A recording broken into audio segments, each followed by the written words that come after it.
Hi, y'all. Welcome back. Moon Griffon Show. Great to have you with us as we rock and roll. 844-766-6607. Hickson has a hotline. Representative Cameron Henry joins us. Representative Cameron Henry, how you doing, sir? Fine, Moon. How are you? Man, I am doing superb. Okay. Little brouhaha yesterday. You sat in for Taylor Byron, a revenue estimating conference. Correct. I was a designee yesterday. Sir? Yeah, I was a designee yesterday. Yeah.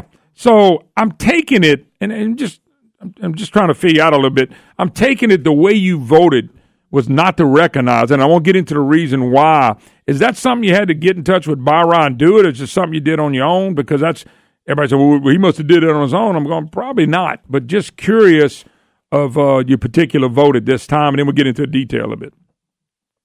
Oh, no, not at all. The speaker and I had lengthy discussions about it, about several different issues that we had, about the numbers that were presented to us and the concerns that we had. So it wasn't Cameron just went off on his own and said, no, I'm going to go against system.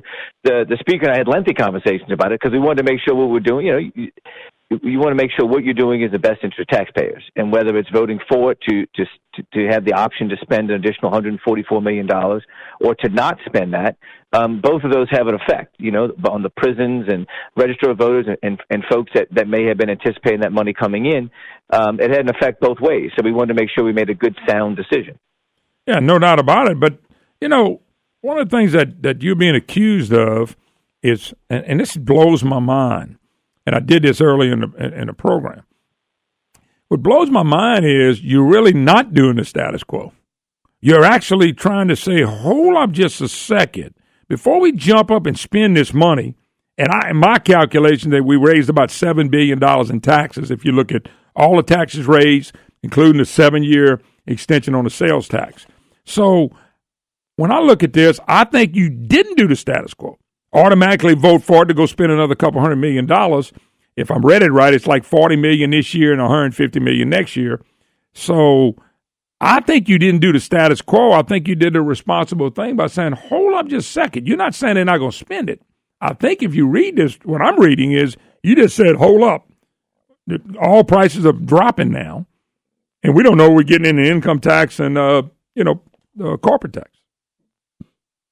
Correct. That's all it was. The status quo would have been to do what we've normally done every year since, is just agree with, whatever the administration wants to do, we say yes, and you move on from there.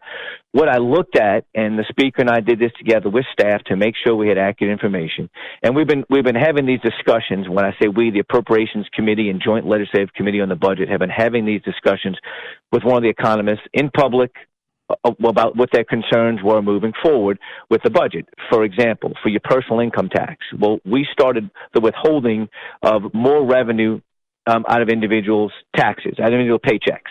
We started doing that a while back based on some bills that were passed. What that means is that what the economists will tell you if you watch it is that we will owe more refunds in the future. That's a fact. We're withholding more than they expected. We're withholding a lot more than they anticipated, which means the economists will say we'll probably have to give more refunds than we anticipate giving. That's just okay. So be it. So if you say that income is going up by $68 million, we might want to hold off on that because we're not really sure how much of that has to be put back towards the refunds. Sure. Okay, that works. That shows $58 million. If you deal with corporate franchise tax, for example, the economist very blatantly said there's no good basis for corporate and it's extremely volatile. And it went up. It went up by roughly $69 million by one of the economists. Well, we also changed the tax code in 15 and 16. And it takes a while for that to materialize, to us to actually realize the money. So now we're realizing the effects of those changes in the tax code. In essence, some businesses are paying more in taxes because of it. Sure. Well, that doesn't mean the economy has improved.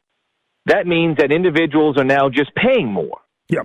That's all it is. By the way, as if 30 new businesses moved here. No, that was the thing. They were bragging, the governor's bragging the GDP is the highest ever, which I don't know where he gets that from. And I'm sitting there going, well, where's the pay raises? Where's that coming from?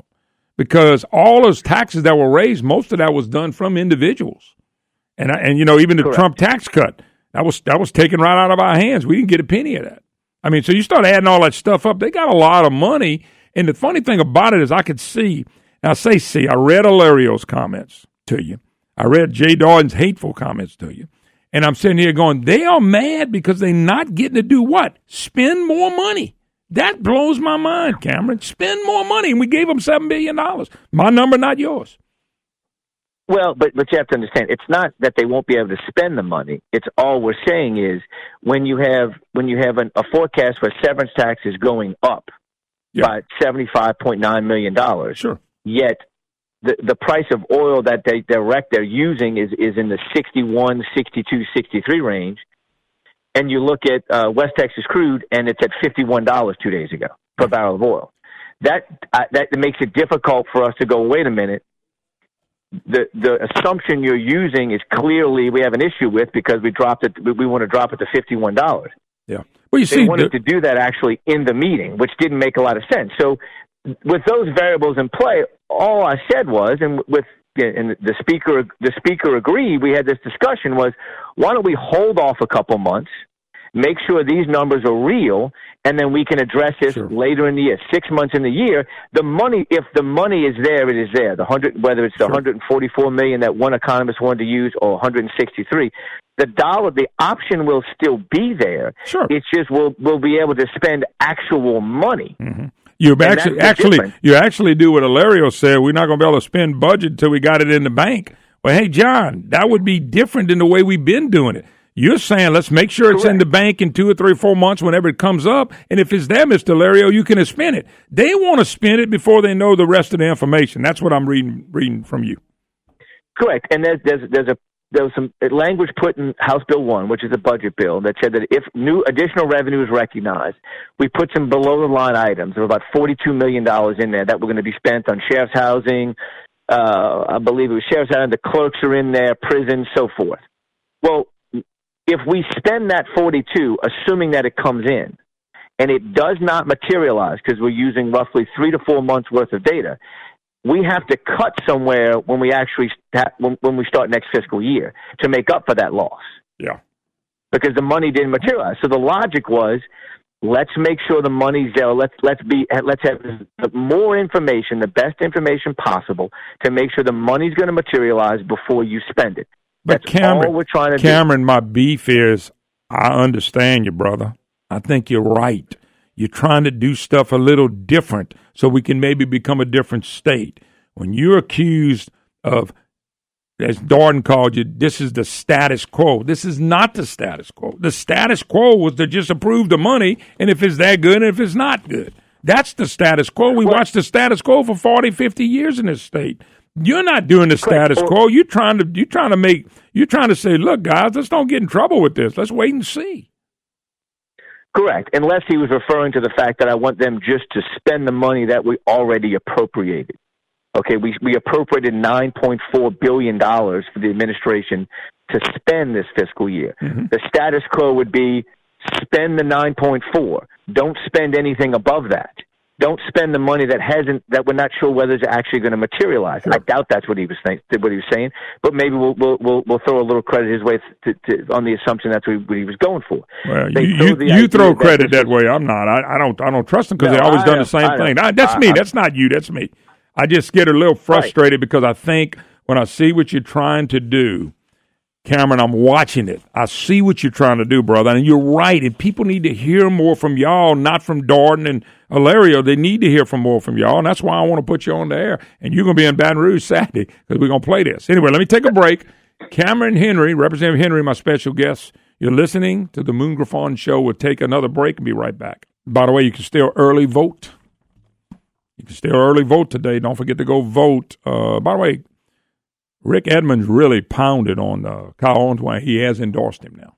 I want to let you know that, Brian. I saw that today. He has endorsed him. So, politics is politics. He has endorsed him. All right, Representative Cameron Henry, my special guest yesterday, Revenue Estimating Conference, said, hey, hold on, let's don't do the status quo. Even though you were accused of doing the status quo, you're really not. Cameron, the thing about it is to change the state, and we're really talking about to change the way we spend money. We got to do some different things, and I think that's really what you were alluding to. The money's probably going to be spent. I think you would agree with that, but how much you don't know, and you want to see what the revenue pictures look like.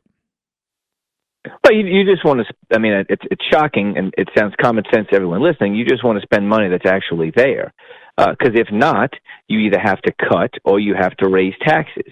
Those are the two options. So, to prevent us from having to do those things, let's be a little bit more conservative with how we spend it now, and let's get the best information for everybody. It doesn't just benefit me; it benefits the governor, it benefits the Senate, it benefits the whole state to make sure we only spend money that actually exists. Okay, it's not like it just helps the House, just helps the House.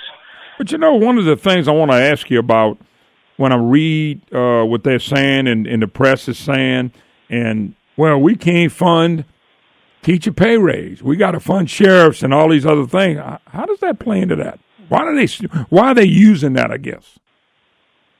Well, I mean, they're using the teacher pay raise because it's the hot button issue now. It's something that not only the governor but everybody wants to put forward. So what the governor is going to say is, I'm sure another the sky's falling Chicken Little, is that if he doesn't get this $144 million, that he won't be able to do the pay raise. Well, that's the increased forecast for the fiscal year we're in now. Next year, the forecast, which we did not discuss, goes up an additional $200 million. So we held that up as well. So that would have been an additional $344 million increase that was on the table that we would have addressed yesterday. On top of that, there was another group, and we'll deviate just for a second. There was another section where they wanted to increase LDH's budget by $500 million. Wow. So all these things that we just slowed up yesterday to say, hey, let's make sure we're doing this right. We have yet to see, or I've yet to see anything from the governor, teacher pay raise rise, what he actually wants to do. Does he want to give $1,000 or $2,000? Does he want to do support personnel or not? I think before he can say all the things why he can't give it, I think the best thing for him to do was come out and say, okay, this is what my plan is. Do you all support it? Hopefully he will do what we've done in the past, is they've included the pay raise in the MFP. And why I say that is right now, since about 2009, there's about $500 million in a section of the MFP called legislative enhancements. And that's to cover the teachers' pay raises to get teachers up to the Southern average way back when. What it does is, if for your listeners who don't know how the MFP works, which funds our K through 12 education, the legislature can only give the MFP every year more than it got last year. It can never give it less. Mm-hmm. So if it goes in the MFP this year and it's voted on and supported by the legislature, the teachers are in next year. And the following year, they at least get the same amount of money they got last year. Okay. So you pull them from the idea of being one of the sacrificial lambs like LSU football and nursing homes and hospitals and everything else. I think it's a more respectful way to give teachers a pay raise, my understanding, because we're saying you're getting the pay raise this year and next year, and it's in. It's not going to be this one-time thing where next year you have to come beg and plead like they make everyone else do now, waiver parents, everything else. It's I think, a cleaner way to do it. Whether they take that advice, who knows? But I mean, that's the logic there if you're really interested in giving a legitimate pay raise. Did one of the things about it? It sounds like to me the pay raise is a done deal. Just throwing that out there. It sounds like to me they're a done deal. Yeah. I don't see any reason why the administration wouldn't include them. They're going to say because of the $9.8 billion they want to put in their executive budget, they can't find whatever dollar amount the governor's going to come up with to deal with this pay raise. We already know the Chicken Little story is coming on that. But from a support perspective amongst the legislature, I haven't talked to anybody yet, and I talked to everybody from on both sides of the aisle. I haven't found anybody who's hemming and hawing about giving teachers a pay raise. Yeah. Quite the opposite. Everybody thinks it's well overdue.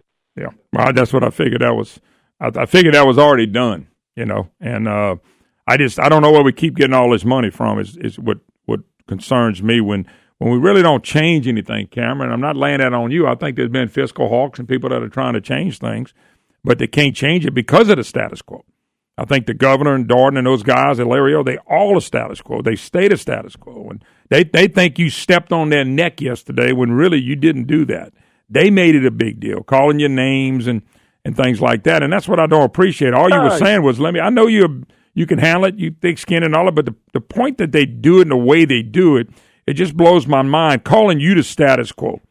I mean, come on, man. Well, look, some folks in Baton Rouge have done it a certain way for a very, very long time. In some cases, that's why we're in last in everything. Right, and that's why we scraping the bottom of the barrel in all major categories. So which we're trying to change the direction of the state, and simple things like yesterday isn't a major shift.